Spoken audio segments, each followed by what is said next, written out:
দুই পা এক হাত নেই, তবু মনের আনন্দে উঠানে বসে খেলছে ৩ বছরের শিশু সুলতানা। খেলার সাথী তার ভাইজি ও পোষা এক শালিক পাখি। নিজেকে নিয়ে তার কোনো চিন্তা না থাকলেও পরিবারের কপালে পড়েছে শক্ত ভাঁজ। বছর ৩ আগে বরগুনার পাথরঘাটা উপজেলার চরদোয়ানী ইউনিয়নের ছোট ট্যাংরা এলাকার বাসিন্দা সুলতান হাওলাদারের স্ত্রী খাদিজার গর্ভে জন্ম হয় শিশু সুলতানা পারভিনের। হাত পা ছাড়া ভূমিষ্ঠ হওয়ায় খুশির পরিবর্তে মুহূর্তেই কপালে চিন্তার ভাঁজ পড়ে যায় দরিদ্র এই পরিবারের। তবে বাবা মায়ের পরম যত্নে আস্তে আস্তে বড় হচ্ছে মেয়ে সুলতানা। মন আমার ছোটা ছিল, সেকাল তো ওই কান্দারও ফ্রি রয়েছি। এখন আমার মনে কত কথা বলে, আম্মু আমি আসতে পারি না, আমার আল্লাহ হাত পাও দেয় নাই।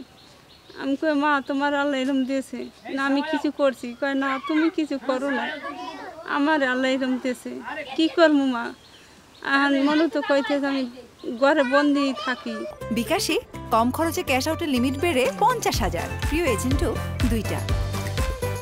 আমার ঘরে দেখেন প্রতিবন্ধী একটা মেয়ে আল্লাহ জন্মগ্রহণ করছে, কিন্তু আমি খুব কষ্টে দিনমজুরি করে খাইতেছি, খুব অনেক কষ্ট করতে আছি।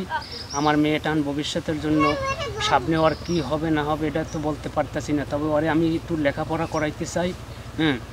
ও যেন লেখাপড়া করে ও যেন একটু আগাইতে পারে। অন্য শিশুদের হাত পা দেখে প্রতিনিয়ত নিজের হাত পায়ের অস্তিত্ব খুঁজে বেড়ায় সুলতানা। ৩ বছর বয়স হওয়ায় এখন অনেকটাই স্পষ্ট তার মুখের ভাষা। প্রায় সময় অন্য শিশুদের হাঁটতে দেখে মায়ের কোল থেকে নেমে হাঁটার আবদারও করে সে। কোমরের নিচ থেকেই 2 পা ও একটি হাত না থাকায় এক হাতে ভর করে হামাগুড়ি দিয়ে হাঁটার কিছুটা ইচ্ছে পূরণ হয় সুলতানার। আমাদের দেশে যারা একটু উঁচু পর্যায়ের মানুষ, তারা যদি একটু এর উপকার করে তাহলে বাচ্চাটার উপকার হয়, ফ্যামিলিটার উপকার হয়। অটোরিকশা চালক বাবার দ্বিতীয় সন্তান সুলতানা। বড় ভাই সুমন ইসলাম বিয়ে করে আলাদা সংসার হওয়ায় পরিবারকে কোনো সাহায্য করতে পারেন না।